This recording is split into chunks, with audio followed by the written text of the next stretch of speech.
Hey, what's up, everybody? I'm Will Charlton. Welcome to another episode of Noteworthy in the NCAA, a weekly podcast here on the ETB network on Playback, talking about the latest happenings in the college sports landscape. And man, oh man, what an insane weekend around the coaching carousel we just had in college football. I mean, unbelievable how many coaches have already been hired, and unbelievable that especially one of them will no longer be with this team as they make the college football playoff. That's Lane Kiffin. So I thought for the longest time Lane Kiffin was going to end up as the coach of LSU. I didn't know this whole thing about this timeline. It makes no sense at all. So Lane Kiffin accepted the head coaching role at LSU and will not be the coach of Ole Miss during their college football playoff run.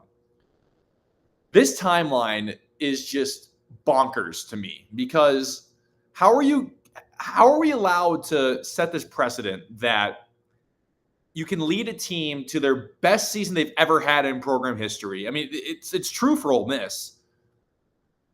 They're going to host a first-round college football playoff game, and you can't even have this happen until after the year. I mean, this whole timeline stuff is unbelievable. Like the transfer portal going on during the end of the year, early National Signing Day, all this stuff. It's just like, and now this, Lane Kiffin led Ole Miss to 11 wins this year. And now he won't even be able to coach them the rest of the season. It's mind-boggling to me. And now all of a sudden recruits are decommitting from Ole Miss who will probably follow Lane Kiffin LSU. And it just came out that his offensive coordinator is going to probably follow him there as well. It's just, yeah, it looks like he's going to be getting paid around $17 million a year. And I cannot believe that this is actually going to be the case here. And now On3 even reported that Ole Miss was supposed to give him a bonus if he were to make the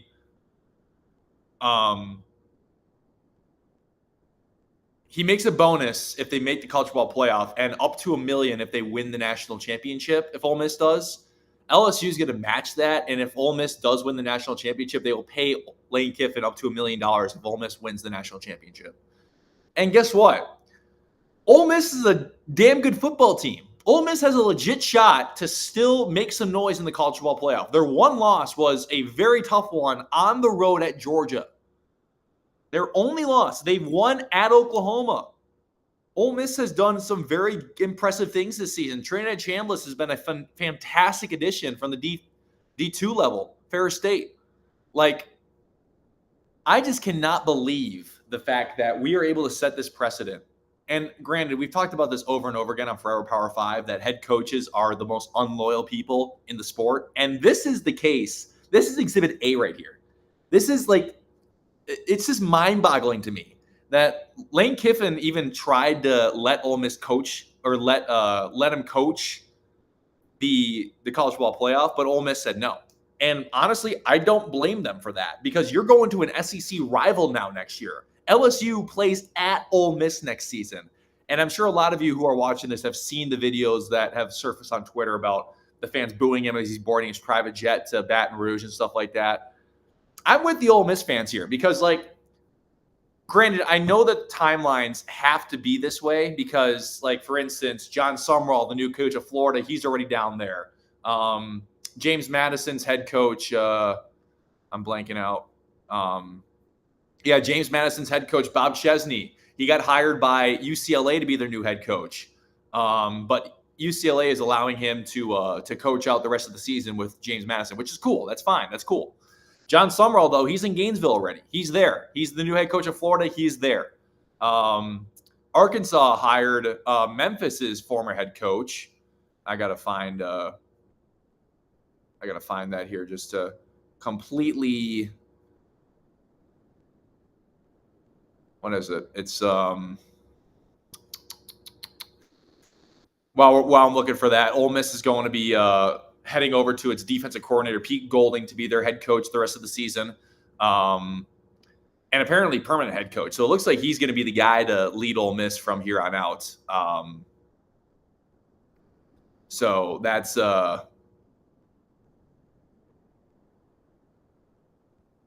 that's something to keep an eye on for sure. I mean, it's going to be really very interesting to see how Ole Miss kind of rebounds from this in the college football playoff, because they're going to be in. But Ryan Silverfield, the new coach of Arkansas, he's officially there in Fayetteville, Arkansas. Now Auburn also hired South Florida's head coach Alex Golesh. So a handful of teams that were in the American, Memphis, USF, and Tulane now have SEC coaches. That's pretty impressive. I mean, I feel like these are moves that, like, they make sense. They make sense, but at the same time, these guys have proven themselves on the Group of 5 level. How will they do at the Power 4 level and the SEC at that? It's going to be interesting to find out what really happens there. I think that, On3 also posted something today talking about that John Sumrall and Lane Kiffin had conversations, because Lane Kiffin was up for that Florida job too. But then Florida shifted their focus away because I'm pretty sure they learned that it was trending toward LSU. On3 reported that John Sumrall started his introductory press conference at Florida saying, Lane Kiffin and I have been going through the same thing. We've talked a lot, and we both agreed that I was the best guy for this job, as in Sumrall for Florida. It's such a different landscape going from the Group of 5 to the Power 4 level. We've seen this a handful of times where it does pan out, a.k.a. Kurt Cignetti at Indiana right now. It's a prime example of going from G5 to Power 4 and just being seamless. But then, like, for instance, the last coach Florida hired, Billy Napier, he was terrible. He was awful. He didn't do anything for Florida. So Florida, once again, has taken a risk. They did the same thing with Jim McElwain, their old coach. They hired him from Colorado State a handful of years ago. I feel like Dan Mullen was the hire for Florida that made the most sense for them, because he was the most successful coach they probably had since Urban Meyer, maybe Will Muschamp. Considering that Mullen led them to a couple SEC championship games. But, it goes to show that the SEC really has faith, or these programs have faith in what these coaches are doing in the smaller conferences. And granted, don't get me wrong, Sumrall's been great at Tulane. Silverfield's been great at Memphis. Golesh has turned South Florida from a bottom feeder into a competitor, a very solid competitor in his few years there. But I'm going to be really curious to see how these Group of 5 to Power 4 SEC transitions go. I feel like this could just be the age-old story of, like, a coach gets there and is not able to really figure out the reins all that quickly. Granted, I could be completely wrong, but I just don't see it. I think Lane Kiffin's in it. And also, here's the thing about Lane Kiffin, too, to transition back to that. Lane Kiffin, Ole Miss is very happy with what he did there. 10 wins, 11 wins, 9 wins. Like, yeah, that's good for Ole Miss. That's good. Ole Miss has never been a program that expects national championships. LSU expects national championships. So Lane Kiffin, all of a sudden, you win 10 games, that's not meeting expectations at LSU. If you go 10-2 in a season, people are going to be mad. People are going to be disappointed, because LSU expects to be on the precipice of a national title every single year. I think Lane Kiffin made the wrong choice personally, because all of a sudden, not only is he under a lot of fire right now from Ole Miss, he's going to an SEC program that expects perfection, essentially. Expects perfection, because LSU never really had it under Brian Kelly. They never really did. They won 10 games, I think it was 2 years ago. But Brian Kelly didn't really do a whole lot there. And guess what? Even though he won at least 9 games every year, canned. Mid-season this year. Mid-season. Lane Kiffin's got a lot of a rough road ahead of him. He's got a rough road ahead of him. And I think that, and he said this whole thing of, like, after a lot of praying and after a lot of discussion with family, it's like, no, dude, don't say that. It's this. It's all this. It's all the money. Like, yeah, Ole Miss is not going to pay you as much as LSU will. But now you got to realize that you have unbelievable expectations, because LSU people are probably thrilled right now knowing that what he's done with Ole Miss. They're probably thrilled right now. At the same time, the expectations are going to be through the roof next year at LSU. And if they win 9 or 10 games, Lane Kiffin will already be on the hot seat next year. That's insane to say, but it's true. That's the SEC expectation, especially at a school like LSU. So Lane Kiffin, buckle up, I guess, because it's going to be pretty wild to see how this goes. I mean, it's going to be real interesting to see how this goes. Other coaching news across college football. Mark Stoops at Kentucky, he is fired. So Mark Stoops is gone from Kentucky. You know, it's kind of interesting too, because like Kentucky's one of those programs that, and we also talk about this on Forever Power 5, that they're okay with like 6 or 7 wins in the season. They're okay with that. But Kentucky, what did they finish? 4-8 this year? Is that what they finished after the loss to Louisville? Let's see. I'm pretty sure that was the record, 4-8. 5-7. So they finished 5-7. They went 2-6 in conference play. And that was enough to fire Mark Stoops. He's been there for a long time, too. I mean, he was there for so long. And guess what? He never really did a whole lot of anything. He really didn't. So also going back to talking about the offensive staff for Lane Kiffin, this was posted yesterday after the news broke by On3. He said he told his staff that if they're not on a plane to Baton Rouge today, as in yesterday, they won't have a spot in the staff. So he's expecting them to come with them. And his introductory press conference was today in Baton Rouge. So crazy news around the college sports landscape, insane football news. And yeah, that's the coaching carousel is already heating up. And I cannot believe this whole thing. I will say this though, too, before we segue into college basketball, and this is a good way to segue into it. Rick Pitino came out on Twitter, and I'll read the exact tweet here in a second once I find it. But he was basically saying that it should be up here right now. Yeah, here it is. So I'll share my screen and I'll show you guys this tweet here, because I think it knocks it right out of the park here. So Rick Pitino says, "I'm not knocking football, but there's something wrong with their calendar. 100% agree." And then he gives a hypothetical, like, as the head coach at St. John's, and you could potentially be a 1 seed and win the national championship, and he leaves in March. It's the same logic. It's the same logic. Rick Pitino nailed this right on the head. This shouldn't be allowed to happen. It shouldn't be allowed to happen. Like, college football needs to change its timeline, because, like, I get it that all these coaching hires happen around this time. It's just, it can't be this way. Like, you got to figure out a way to allow, like, there's got to be a clause or something. Like, obviously, I know that behind the scenes, if Ole Miss already knew he was leaving, he still probably wouldn't be allowed to coach, and understand that. But there's got to be a way to, like, kind of allow a team to play out a season. Allow them to play out the games they have left. Because guess what? Like I said, Ole Miss is a contender. They have a damn good team. They have a chance to win a game or two in the playoff, maybe even more, because they're going to host a first-round game, maybe. Well, also, another thing that's kind of interesting here is that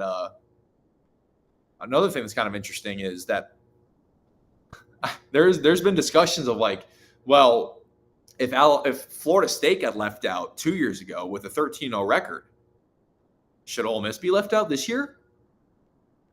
Florida State lost its quarterback. Ole Miss just lost its almost an entire coaching staff. What's the difference? Food for thought, that's for sure. So now let's segue into some college basketball. We'll show the new AP poll here in a second once I get it up. Dropped today, once again, a brand new AP poll for men's hoops. Here we go. Share screen once again so you guys can see this. There it is. Purdue stays number 1, Arizona up to 2, Michigan up to 3. Michigan had a fantastic week of basketball last week. And all of a sudden, I know I mentioned after their win against TCU, which didn't really look all that great at the time because TCU still has that bye game loss. All of a sudden, TCU just went on to win the Rady Children's Invitational, beat Florida and Wisconsin in back-to-back days. So maybe TCU just had a bad game in that bye game and actually aren't a bad team. I don't know. But Michigan annihilated Gonzaga. They annihilated UNLV, and then they also, who else did they beat? I'm trying to remember who else they beat, because they just ran through that players era invitational to win the tournament. Yeah, they beat Gonzaga by 40, beat Auburn by 30, and beat San Diego State by 40.